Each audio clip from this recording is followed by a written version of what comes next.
ان اللہ لا یہدی من هو مسرف کذاب، اللہ رہنمائی نہیں کرتا ایسے بندے کی جو حد سے بڑھ جاتا ہے، جھوٹا ہوتا ہے۔ تو کیا پتہ چلا آپ کو اس آیت سے؟ ہمیشہ جیت کردار کی ہوتی ہے، ہمیشہ جیت کردار کی ہوتی ہے۔ بھلے وہ غوطے کھائے شروع میں، جیت کردار غوطے کھائے شروع میں، لیکن آپ مخمصے کا شکار، انجام جو ہے وہ کردار کا ہے۔ انجام کیا ہے؟ کردار۔ آگے چلتے ہیں، وقت کم ہے، میں تو پہلی آیتوں میں رہ گیا، میں اب کہاں آگے جاؤں؟ یا قوم لکم الملک اليوم ظاہرین فی الارض فمن ینصرنا من بأس اللہ ان جاءنا۔ تو ہے میری قوم، آج تمہاری حکومت ہے، زمین پر تمہارا غلبہ ہے، اگر اللہ کا عذاب آئے گا کون بچائے گا؟ تو کیا مطلب ہو گیا؟ بندے کو اپنی موجودہ حالت جو نعمتوں والی ہونی اس پر اترانا نہیں چاہیے، کہ بندہ اپنی موجودہ حالت پر اتنا مغرور ہو جائے کہ اس کو اپنا انجام بھول جائے۔ نہ یہاں کا انجام بھولنا چاہیے، نہ وہاں کا آخرت کا انجام۔ یہی اس نے سبق دیا اپنی قوم کو، کہ آج تمہارے حالات اچھے ہیں، تمہاری سلطنت ہے، تمہارا دبدبہ ہے، تمہارا تنتنا ہے، تمہارا غلغلہ ہے، لیکن یہ دیکھو انجام کی فکر کرو۔ اصل چیز تو انجام ہے، انجام برا تو ساری زندگی گئی، انجام اچھا تو پوری زندگی۔ یہ میرے اور آپ کے لیے سبق ہے۔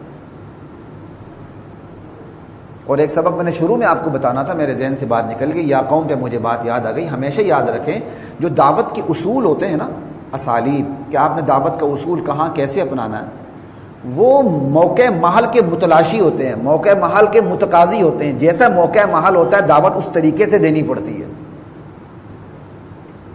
اب ہر ایک کو، میرے سمیت کروڑوں انسان ہیں، ہر ایک کو مختلف حالات پیش آتے ہیں، وہاں وہ دعوت کیسے دے؟ تو قرآن آپ کو دعوت کے موٹے موٹے اصول دیتا ہے۔ اگر آپ ان موٹے موٹے چنیدہ چیدہ اصول کو سمجھ لیں گے نا، تو موقع محل پر آپ کو وہ فراست ملے گی کہ آپ حیران ہو جائیں گے۔ اور آپ اس بندے کے دل ہمدردی دیکھیں قوم کے ساتھ، یا قوم یا قوم یا قوم، رٹ لگائی ہوئی اس بندے نے، ہے میری قوم، ہمدردی کی انتہا ہے اس کی، اتنا ہمدرد ہے یہ بندہ جس کی کوئی حد نہیں۔ اور قرآن نے اس کی پوری ہمدردی کی تصویر کھینچی ہے۔ لیکن فرعون نہیں مانا، فرعون نے کہا ما اریکم الا ما ارى وما اهدیکم الا سبیل الرشاد، میں جو دیکھ رہا ہوں وہ تو میں دکھا رہا ہوں، یہ بندہ ٹھیک نہیں ہے۔ لیکن اس بندے کو دیکھیں، وہ فرعون کی طرف لپکا نہیں کہ اسی بادشاہ کو پکڑ لے، نہیں، وہ پوری قوم کو پھر مخاطب کر رہا ہے۔ وقال الذی آمن یا قوم انی اخاف علیکم مثل یوم الاحزاب، میری قوم میں تمہیں اس عذاب سے ڈرا رہا ہوں جو عذاب ہم سے پہلے جتھوں پہ آ چکا ہے، قوم نوح، قوم عاد، قوم سمود والذین من بعدہم، ان کے بعد بھی بڑے بڑے جتھے آئے جو جس عبرتناک انجام کا وہ شکار ہوئے، میں تمہیں اس سے ڈرا رہا ہوں، بچو اے میری قوم، میں تمہیں جہنم کے عذاب سے بھی بچا رہا ہوں، یوم التناد۔ اب وہ جو فرعون ایک بات کر رہے ہیں نا، وہ اس کو نظر انداز کرتے ہوئے پوری قوم کو مخاطب بنا رہا ہے، اپنی پوری کیبنٹ کو مخاطب بنا رہا ہے جو سلطنت کے بڑے بڑے ستون ہیں۔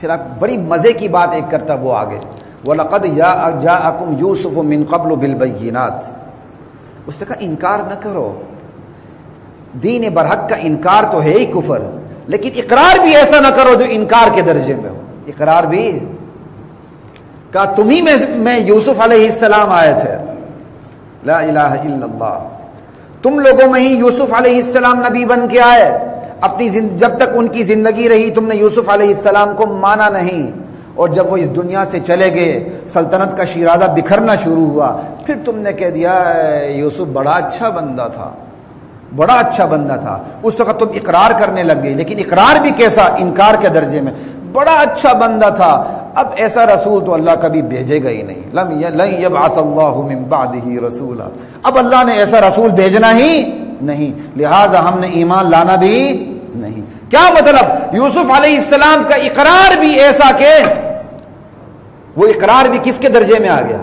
انکار کے درجے میں آ گیا۔ کتنی یہ آج بھی ہماری بیماری ہے اچھے، اور یہ بیماری ان لوگوں کی جو دیندار ہے، دنیا داروں کی نہیں یہ بیماری، یہ دینداروں کی بیماری بیان کرنے لگا ہوں۔ دیندار کیا کہتا ہے؟ جی جو آج سے 10 20 50 سال پہلے 100 سال پہلے علماء تھے نا وہ بڑے اچھے تھے، ہمارے اکابر بہت اچھے تھے. آج نہیں، آج تو شہرت آ گئی، دولت آ گئی، عزت آ گئی ہے، بس لوگ یہ علماء بھی ان چیزوں کے پیچھے پڑنے نہیں. اب وہ دور نہیں آ سکتا. نتیجہ کیا نکلا؟ اب ہم نے علماء کی سننی. بات سمجھ آ رہی ہے؟ یہ بیماری دینداروں کی بیماری ہے، اور قوم فرعون کا بندہ اس بیماری کو فوکس کر رہا ہے.